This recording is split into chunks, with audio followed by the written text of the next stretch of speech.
Hi everyone, welcome back to my channel. അപ്പോൾ ഇന്നത്തെ video ഒരു ഡേ ഇൻ മൈ ലൈഫാണ്. മോളെ മദ്രസിലേക്ക് വിട്ട് വന്നതിന് ശേഷം കിച്ചൺ നോക്കിയപ്പോൾ നല്ല വൈബ്. അപ്പോൾ എനിക്കൊരു day in my life shoot ചെയ്യാനുള്ള ഒരു മൂഡ് വന്ന് അങ്ങനെ ഞാൻ ഒരു വീഡിയോ എടുത്തൊക്കെ വിചാരിച്ച്.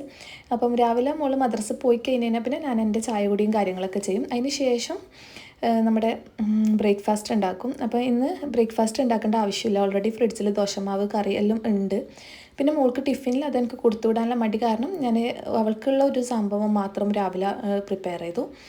ഓൾറെഡി പൂരീൻ്റെ മാവ് പരത്തിയതുണ്ടായിന്, അതാണിത്. ചപ്പാത്തി പോലെ ചുട്ടെടുത്ത് ബട്ടറിൽ പിന്നെ നമ്മുടെ എഗ് ഓംലേറ്റ് ആക്കില്ല, അങ്ങനെ ഓംലേറ്റ് ഒഴിച്ചതിന് ശേഷം അതിൻ്റെ മുകളിൽ ചപ്പാത്തി ഇങ്ങനെ നിരത്തി വെച്ച് കൊടുത്തിട്ട് നമ്മൾ ഉള്ളിൽ സോസ്, ചീസ്, അങ്ങനെ മയനസ് അങ്ങനെ എന്തെങ്കിലും ചെയ്ത് കൊടുക്കുക. പക്ഷേ ഞാനിവിടെ സോസ് മാത്രമേ യൂസ് ചെയ്തിട്ടുള്ളൂ.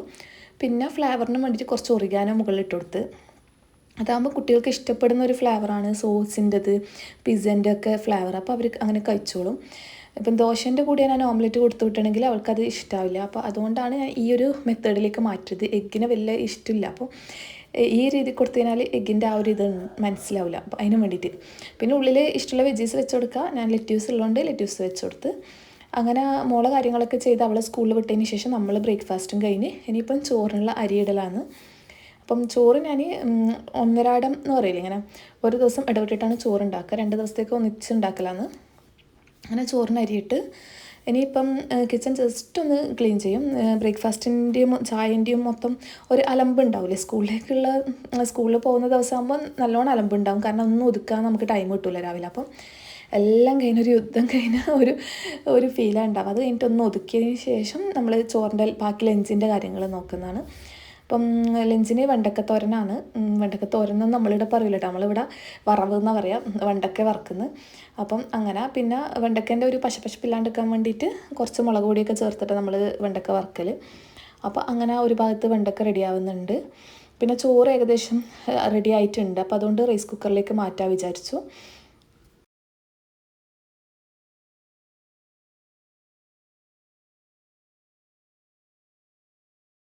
ഇനിയിപ്പോൾ നമ്മുടെ ഫിഷ് കട്ട് ചെയ്യലാണ്. നല്ല അണറുള്ള മത്തിയാണ്. അണറെന്ന് പറഞ്ഞു കഴിഞ്ഞാൽ മീൻമുട്ടക്കാണ് അണറെന്ന് പറയും നമ്മളെ നാട്ടിൽ. ഇനിയിപ്പം ഇത് കട്ട് ചെയ്തെടുക്കണം.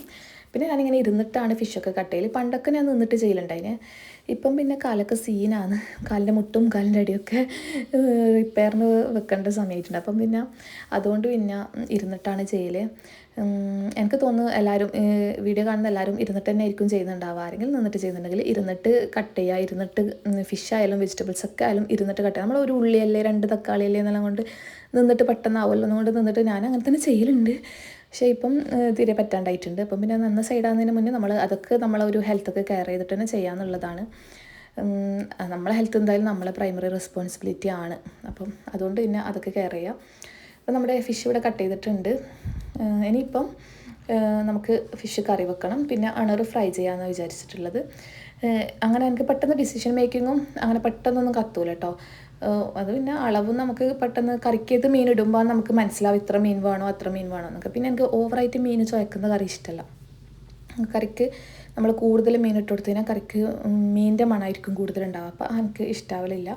അതുകൊണ്ട് പിന്നെ മത്തി ഇട്ട് കൊടുത്ത് പിന്നെ കുറച്ചധികം കണ്ടപ്പോൾ ഞാൻ കുറച്ച് പീസ് മത്തി ഫ്രൈ ചെയ്യാമെന്ന് വിചാരിച്ച് അങ്ങനെ അണറ് ഫ്രൈയും മത്തി ഫ്രൈയും മത്തിക്കറിയും ആണ് ഞാനിപ്പോൾ ഇവിടെ ഉണ്ടാക്കിക്കൊണ്ടിരിക്കുന്നത്. പിന്നെ നമ്മൾ എപ്പോഴും പതിവ് പോലെ തന്നെ ആദ്യം മത്തി ഒന്ന് ഉപ്പ് പെരക്കി വെച്ചിട്ടാണ് കറീൻ്റെ പണിയിലേക്ക് കടന്നത്. കറി ഒന്ന് ആയി അത് തിളച്ച് വരുമ്പോഴത്തേക്കും മത്തിയിൽ നല്ലോണം ഉപ്പ് പിടിക്കും. അങ്ങനെ പണ്ടൊക്കെ ഞാൻ കുക്കിംഗ് പഠിക്കുന്ന ഫസ്റ്റ് ടൈമിലൊക്കെ എനിക്ക് ഫിഷ് കറി ഭയങ്കര എഫേർട്ട് എടുക്കേണ്ടി വരുന്നുണ്ട്. ചിക്കനും ബീഫും ഉണ്ടാക്കുന്ന പോലെയല്ല, ഫിഷ് എക്സ്ട്രാ എഫേർട്ട് എടുക്കേണ്ടി വരുത്ത പോലെ എനിക്ക് ഫീൽ ചെയ്യലുണ്ട്. അതുപോലെ തന്നെ എൻ്റെ മീൻകറി എനിക്ക് ഇഷ്ടമല്ല. ഞാൻ ഉണ്ടാക്കാനും വലിയ ഇഷ്ടമല്ല, കഴിക്കാനും ഇഷ്ടമല്ല. ഞാൻ ഉണ്ടാക്കുന്ന മീൻകറിയും എനിക്ക് ഇഷ്ടമല്ല, എന്നിട്ടും അറിയില്ല. പിന്നെ അങ്ങനെ ഇനിയിപ്പം നമ്മുടെ പച്ചമാങ്ങയിൽ ഇട്ടിട്ടാണ് നമ്മൾ ഫിഷ് കറി ഉണ്ടാക്കുന്നത്. ഫ്രീസ് ചെയ്ത പച്ചമാങ്ങയാണ്. കുറച്ച് അധികം കിട്ടുന്ന സമയത്ത് കേടായി പോകണ്ടല്ലോ കൊണ്ട് മുറിച്ചിട്ട് ഇതുപോലെ ഫ്രീസ് ചെയ്ത് വെക്കും. അപ്പം മീൻ കറി വെക്കുന്ന സമയത്ത് നമുക്ക് എടുത്തിട്ട് ഇട്ട് കൊടുക്കാം അതിന് വേണ്ടിയിട്ട്. അപ്പോൾ അങ്ങനെ പുളി ഇടുന്നതിനേക്കാളും കൂടുതൽ ടേസ്റ്റ് നമ്മൾ പച്ചമാങ്ങ ഇട്ടിട്ട് വെക്കുമ്പോഴാണ്. പിന്നെ സീസൺ കഴിഞ്ഞ് കഴിഞ്ഞാൽ പിന്നെ പച്ചമാങ്ങ ഉണ്ടാവില്ല, അത് വേറെ കാര്യം. ഉള്ളപ്പം അത് വെച്ചിട്ട് ചെയ്യും. അങ്ങനെ ഇനിയിപ്പം അണറ് ഇവിടുന്ന് ഫ്രൈ ആകുന്നുണ്ട്, കറി അപ്പുറത്തുനിന്ന് തിളക്കുന്നുണ്ട്. അത് രണ്ടും റെഡി ആകുമ്പോഴത്തേക്കും നമുക്ക് നമ്മുടെ വേസ്റ്റ് ഒന്ന് ചാടിയിട്ട് വരാം.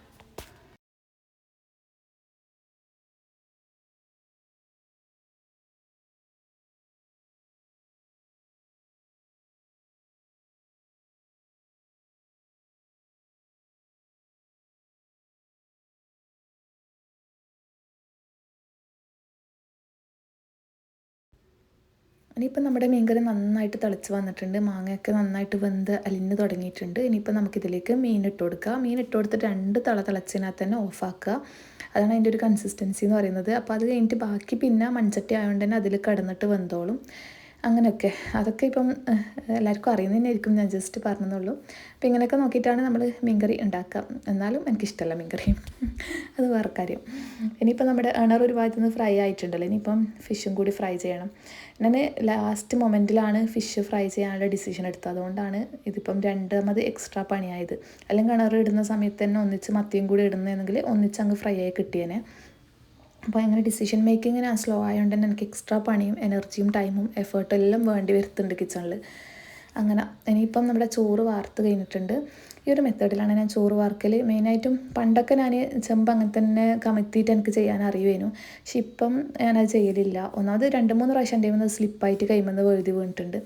പിന്നെ വെച്ച് കഴിഞ്ഞാൽ നമ്മളില്ലാത്ത സമയത്ത് ഉമ്മാമ്മക്കെല്ലാം കോരീനെ കൊണ്ട് എടുത്ത് കോരിയിട്ട് വാർക്കാൻ പറ്റുന്ന ഒരു മെത്തേഡ് എന്ന് പറയുന്നത് ഈ ഒരു അരിപ്പയിലുള്ള മെത്തേഡ്. അതുകൊണ്ട് പിന്നെ ഈ ഒരു മെത്തേഡിൽ നമ്മൾ കുറേ വർഷങ്ങളായിട്ട് അങ്ങനെയാണ് നമ്മൾ ചോറ് വാർക്കൽ.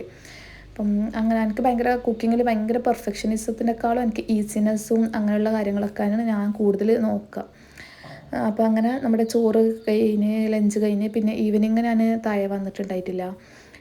എൻ്റെ മീ ടൈം എടുത്ത് പിന്നെ എൻ്റെതായ മീ ടൈം എൻ്റെ കാര്യങ്ങളൊക്കെ ചെയ്ത് പിന്നെ ഫ്രീ ടൈം കിട്ടിയില്ലെങ്കിൽ ബുക്ക് വായിക്കുകയോ അല്ലെങ്കിൽ ഫിലിം കാണുക അങ്ങനെ എന്തെങ്കിലും ചെയ്ത്. ഇപ്പം കുറേ ആയി ഫിലിമൊക്കെ കണ്ടിട്ട്. മെയിൻലി എൻ്റെ അടുത്ത് സ്പേസ് ഇല്ല ഫോണിൽ. ഒരു ഫിലിം ഡൗൺലോഡ് ചെയ്യണമെങ്കിൽ സ്പേസ് ഇല്ല, വീഡിയോസ് എടുക്കുന്നുണ്ട്. അപ്പം പിന്നെ യൂട്യൂബിൽ വല്ല എന്തെങ്കിലും കാണും. അപ്പോൾ യൂട്യൂബിൽ തന്നെ കരിക്കിൻ്റെ വീഡിയോ ഇറങ്ങിയ അന്ന് മുതൽ തുടങ്ങിയതാണ്. കാണണം എന്ന് വിചാരിച്ചിട്ട് ഇന്നലെയാണ് ലാസ്റ്റ് ഫൈനലി ഞാൻ കരിക്കിൻ്റെ തന്നെ പുതിയ എപ്പിസോഡെല്ലാം കണ്ടത്. അപ്പം അങ്ങനെ ഇനിയിപ്പം രാത്രി ആയിട്ടുണ്ട്. രാത്രി ഡിന്നറിന് നമ്മൾ ക്രാബ് റോസ്റ്റാണ്. ആണ്ടിലൊരിക്കലാണ് നമ്മൾ ഈ ക്രാബൊക്കെ ഉണ്ടാക്കൽ, വല്ലപ്പോഴും ഉണ്ടാക്കില്ല. അപ്പം ഇന്നങ്ങനെ കുറേ നാളുകൾക്ക് ശേഷം ഒരു ക്രാബ് റോസ്റ്റ് ഉണ്ടാക്കുന്ന ഒരു ദിവസം കൂടിയാണ്. അപ്പോൾ തലേന്ന് തന്നെ ഞാനത് ക്ലീൻ ചെയ്ത് ഫ്രീസറിൽ എടുത്ത് വെച്ചിട്ടുണ്ടായിന്. അതെടുത്ത് ജസ്റ്റ് പ്രിപ്പയർ ചെയ്യേണ്ട ആവശ്യമുള്ളൂ. പിന്നെ പൊറോട്ട ഇപ്പോൾ വരുമ്പം കൊണ്ടുവരും. അതുകൊണ്ട് പിന്നെ ഫുഡ് ആക്കേണ്ട ആവശ്യമില്ല, ഈ ഒരു കറി മാത്രം ഉണ്ടാക്കിയാൽ മതി. അങ്ങനെ പിന്നെ ക്രാബ് റോസ്റ്റ് എനിക്ക് തോന്നുന്നു തിക്കായിട്ടുള്ള അതിൻ്റെ ഗ്രേവിയാണ് ഏറ്റവും കൂടുതൽ എനിക്ക് ഏറ്റവും ടേസ്റ്റായിട്ടും ഇഷ്ടം തോന്നുന്നത് ക്രാബ് തിന്നുന്നതിനേക്കാളും. ക്രാബ് തിന്നാൻ കാര്യമായിട്ട് അതിൻ്റെ അകത്തൊന്നുമില്ല. അതിൻ്റെ ഒരു ഫ്ലേവർ ഇറങ്ങി വന്നിട്ടുള്ള അതിൻ്റെ ഒരു ഗ്രേവിക്കാണ് സ്പെഷ്യൽ ടേസ്റ്റ്. അതുകൊണ്ട് ഞാൻ കുറച്ച് തിക്കായിട്ടുള്ള കുറുകിയ ചാറോട് കൂടിയിട്ടാണ് ക്രാബ് റോസ്റ്റ് ഉണ്ടാക്കിയത്, വറ്റിച്ചെടുക്കാണ്ട്. അപ്പം അടിപൊളിയായിട്ട് വന്നിട്ടുണ്ട്. അതിന് പൊറോട്ടേൻ്റെ കൂടെ അടിപൊളിയായിരുന്നു. ഞാൻ ഉണ്ടാക്കിക്കൊണ്ട് പറയുന്നല്ല, കിടിലനായിരുന്നു. അപ്പം നന്നായിട്ട് സ്ലോ കുക്ക് ചെയ്തെടുക്കുമ്പം നല്ല ടേസ്റ്റ് ഉണ്ടാവും. ഉള്ളിയൊക്കെ നന്നായിട്ട് വഴന്നതിന് ശേഷം മാത്രം പൊടികൾ ഇട്ട് കൊടുക്കുക. അതുപോലെ ക്രാബിൻ്റെ ഒരു കുക്കിംഗ് ടൈം 12 to 15 minutes ആണ്. അതൊക്കെ നോക്കി ചെയ്ത് കഴിഞ്ഞാൽ അടിപൊളിയായിട്ട് ചെയ്തെടുക്കാൻ പറ്റും.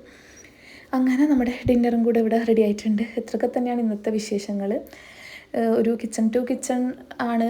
കൂടുതൽ ദിവസങ്ങളും എൻ്റെ ഇതുപോലെ തന്നെയാണ്. വലിയ ചേഞ്ചസ് ഉണ്ടാവാറില്ല. ഒരു കിച്ചൺ ടു കിച്ചൺ അങ്ങനെയുള്ളൊരു നോർമൽ ഡേ ആണിത്. അപ്പം ബോറടിപ്പിച്ചിട്ടില്ല എന്ന് വിചാരിക്കുന്നു. വീഡിയോ ഇഷ്ടമായി കഴിഞ്ഞാൽ എന്തായാലും ലൈക്ക് ചെയ്യാനും കമൻറ്റ് ചെയ്യാനും സബ്സ്ക്രൈബ് ചെയ്യാനൊന്നും മറക്കരുത്. പുതിയ ആൾക്കാരൊക്കെ കാണുന്നുണ്ടെങ്കിൽ എന്തായാലും സബ്സ്ക്രൈബ് ചെയ്ത് സപ്പോർട്ട് ചെയ്യാം. നിങ്ങൾ ഒരു ലൈക്കെങ്കിലും എന്തായാലും ചെയ്യുക, കമൻറ്റ് ചെയ്യാൻ മടിയുള്ള ആൾക്കാർ. ഇതൊക്കെയാണ് ഒരു വീഡിയോ റീച്ചിലേക്ക് എത്തിക്കുള്ളൂ. നിങ്ങളെ ലൈക്കും കമൻറ്റും അത്ര ഇമ്പോർട്ടൻ്റ് ആണ്. പിന്നെ ഇതിന് മുന്നത്തെ വീഡിയോയിലൊക്കെ സപ്പോർട്ട് ചെയ്ത എല്ലാവരോടും താങ്ക് യു സോ മച്ച്. അപ്പം ന്യൂ സബ്സ്ക്രൈബേഴ്സിനോടും താങ്ക് യു സോ മച്ച്.